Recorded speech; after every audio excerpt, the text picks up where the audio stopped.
Rich, what were your thoughts about the group stage overall?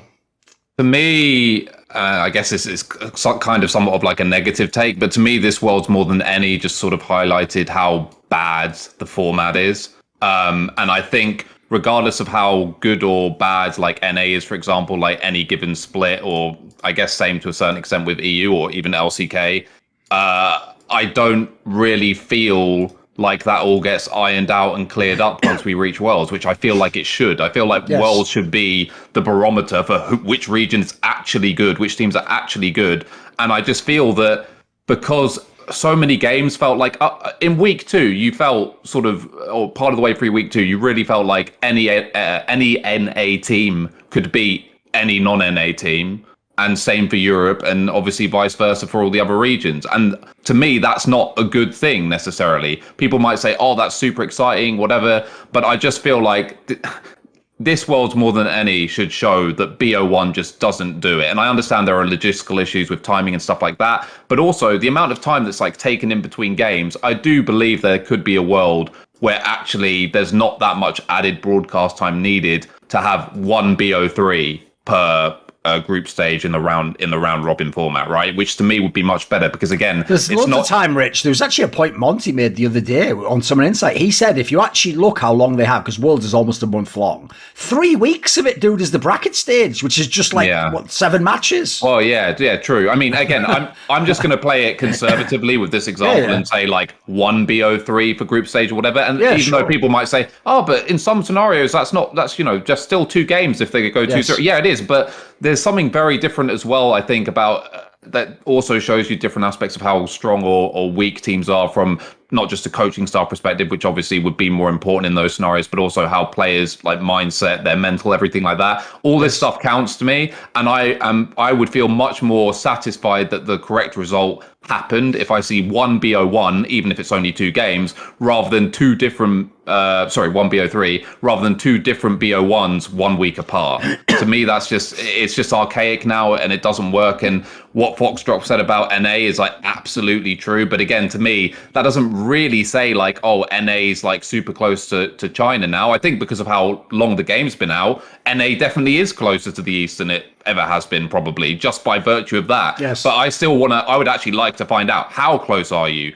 And there's also a world where no NA team got out and we wouldn't have any idea of where they stood, right? Like Cloud9 could easily have not gone through and then we wouldn't know. Mad Lions could easily have not gone through and then we wouldn't know. So that was kind of like my biggest takeaway from that. And then also the other issue, which, I disagreed with, like on Twitter, for example, with like LS's take or a lot of people's take about sort of the integrity of BO1s once the team's already through and stuff like this. I also think that there could be some kind of small change made to incentivize teams to always play at 100%. A good point, I can't remember who said it to me, but someone said to me, you could just have like a monetary incentive, like, teams get monies per group stage wins, which I think would also be interesting from like if you make it, as a wild card from a region that's completely doomed and you're expected to go 0-6. Every win is like that much more important on a personal level. And if you've been eliminated from the tournament, you still have something to play for. If you're already through to the bracket stage, you still have something to play for, even if that doesn't necessarily trump the idea of creating an easier bracket for you if you actually have aspirations to win the tournament. But it's a start. Like I think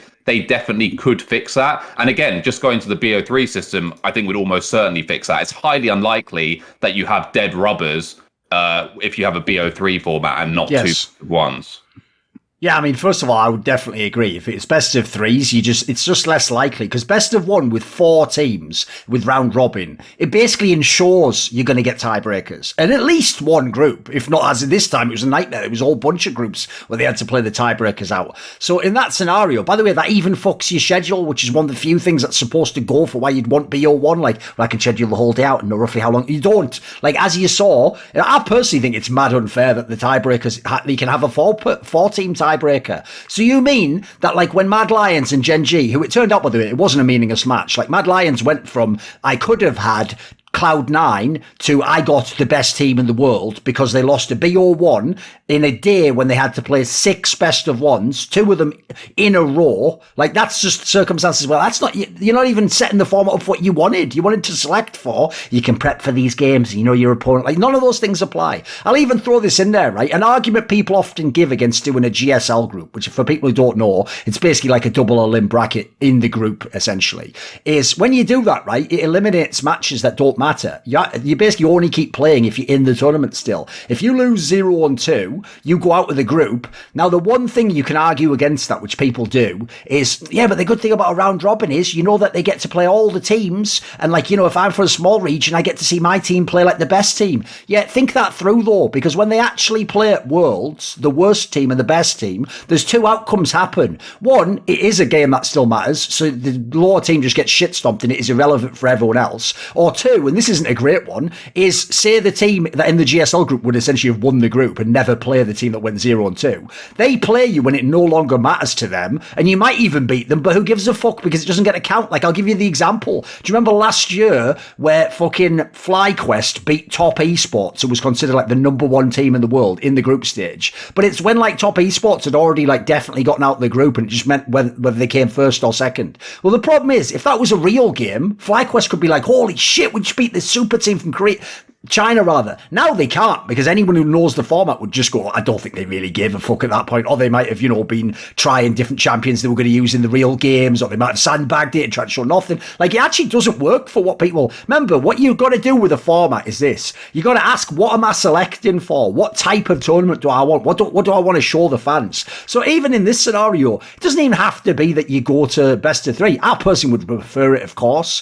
But I do think, like, you make a good point there. Like, one of the main things I actually think most fans want from Worlds, beyond exciting matches, really is to know how strong the region is, Rich. I actually think, in fact, as you're pointing out, basically all the results, no matter even if we know it's not a good form, we all use it for that. Like, Cloud9 getting out does give some sort of like, oh, maybe NA is not so bad. If Mad Lions had have lost all those tiebreakers, it would be the story of like, wow, and LEC's failure, is the region not good? Like, what do you think on this, Foxtrot? Because that's not a point people often make, but basically for fans, it is a big deal how good the region is, and, you know, kind of the idea that this is supposed to represent how good we are, you know?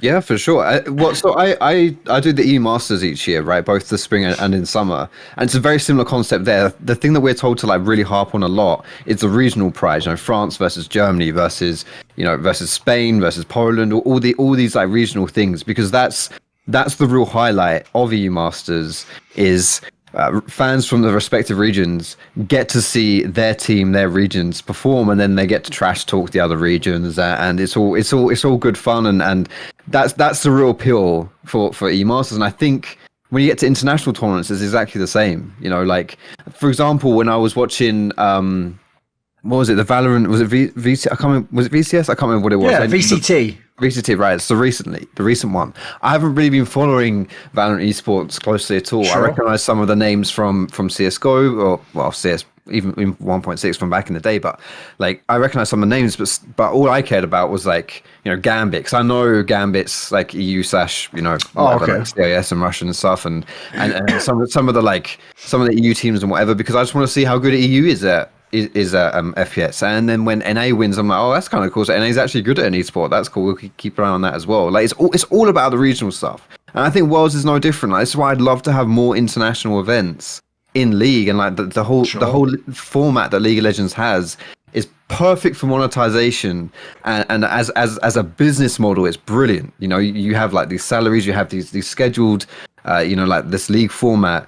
It's great if you're trying to make a business out of esports. But for me, like, the excitement of esports comes when like, you know, like these tournaments where anything can happen. You know, I remember, I think it was Team Liquid's CS:GO victory, like, it's maybe a year or two back now. A couple of years ago, yeah. Yeah. That was like a huge thing, and like just really amazing, and like so hype, because it was just the fact that you get all these different competitions where there's so many opportunities for you to compare regions, for you to have international competition. I think that's like so exciting, and that's where the best esports comes from. And the fact that you only really get one tournament to see that every year, and as you guys have pointed out, there are like formatting issues with that where you don't always really get to see what you want to see. You've got like it's all best of ones, and if you fail in the best of one, you don't even get to play a best of series in the entire world tournament. Like I really like I love it, but the fact that it only happens once a year, for me, I feel like I would just love to see more of it. And so like the regional stuff that you're mentioning, yeah, it's huge, and especially for NA. I think for NA, like they'll be really happy with how it turned out. All their team, no team went negative apart from Cloud9, and they're the only one that got out of groups. True. That's like great format. Great format. Yeah, right. Exactly. It is odd, and I'd love to see a world where we could see TL do a best of 3, best of 5 series against like China or Korea or even EU. But we're not going to see that, which is unfortunate. But still, it's still exciting to be able to see these teams kind of like improve and like move up as a region. Sure. Want to see more cool, funny, interesting clips based on topics from my content? Well, subscribe to this channel then, or, be a pleb and don't.